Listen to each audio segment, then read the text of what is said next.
Well, Fatia, I had earlier on informed you that CS Kipchumba Murkomen is already here and he's walking around inspecting various exhibition centers here. And right now, where I am actually, I'm at the stand of Jomo Kenyatta University of Agriculture and Technology, and we have some very interesting things and innovations here. And I was speaking to a lady here who was telling us something about the products that they are making from snails. They actually practice snail farming, and they are making various products from snail. You were telling us something about how you handle these snails and how you are making good use of them and making a number of products. Yes, that's true.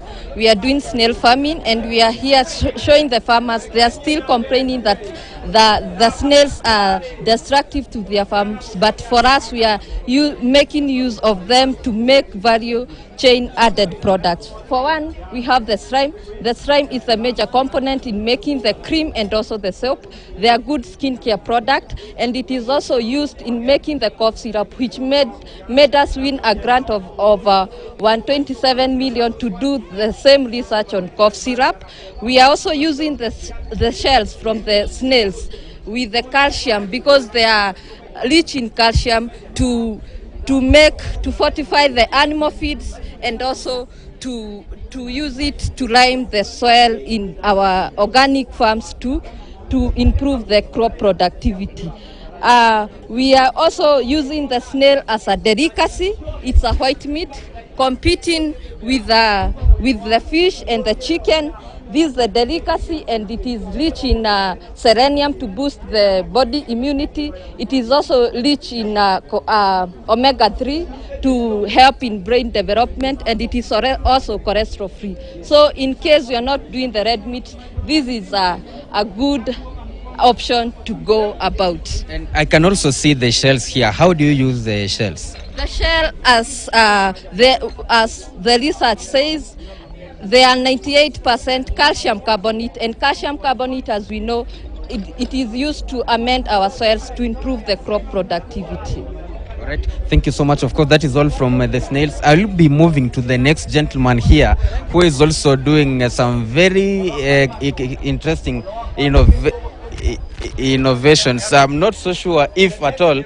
I haven't made up my mind to test that the white meat from snail actually, but maybe later on, if at all I decide, I'll be giving it a test to see how it feels, that white meat from the snail. But let me speak to this gentleman here. You are doing some very also interesting innovations to do with human waste. What is your project? Okay, basically, I thank you very much for showing interest in this kind of a project, which is climate friendly, because we are using the fecal waste, sanitary pads, and also our urine that you collect in a certain chamber will translate to fertilizer. What basically is happening is that our fecal material and our sanitary pad goes to a chamber where reaction occur. Eventually, we are able to obtain something we call sludge. And when we obtain this sludge which is very, very important after 8 to 12 months.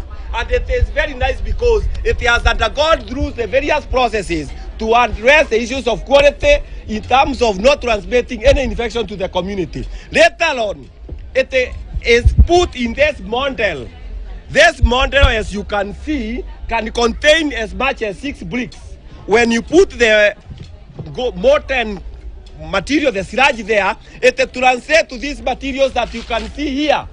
We are using all your waste. The polythene that you throw without knowing that it is important, it is what we basically use for packaging. We store it nicely, it cannot be destroyed by water, or anything that is harmful cannot penetrate there.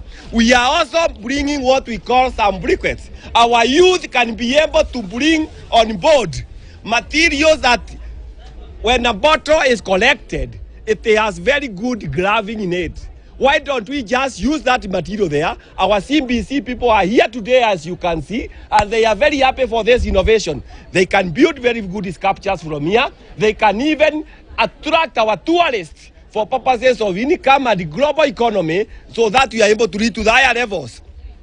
You can also do some value addition. Put a bit of cement, put a bit of sand to enhance the strengthening. If the material we are talking about, it can last from 100 to 200 years. What is the material contained in the pad? Then what makes this brick not last for more than that time? For the urine that we collect in one of the chambers, when you have 1 part of this urine, look for 10 parts of water. What am I saying? If you have 1 liter of urine, you need 10 liters of water. Mix it very well.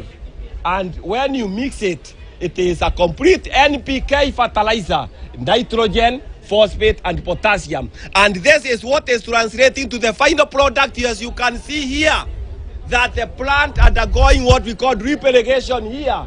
The entire week or 2, we have just been doing this to ensure that we have food sustainability aspect in terms of answering to the sustainable development goals in all aspects, from poverty, education, issues to do with the SDG number 7 on energy, because we can zero produce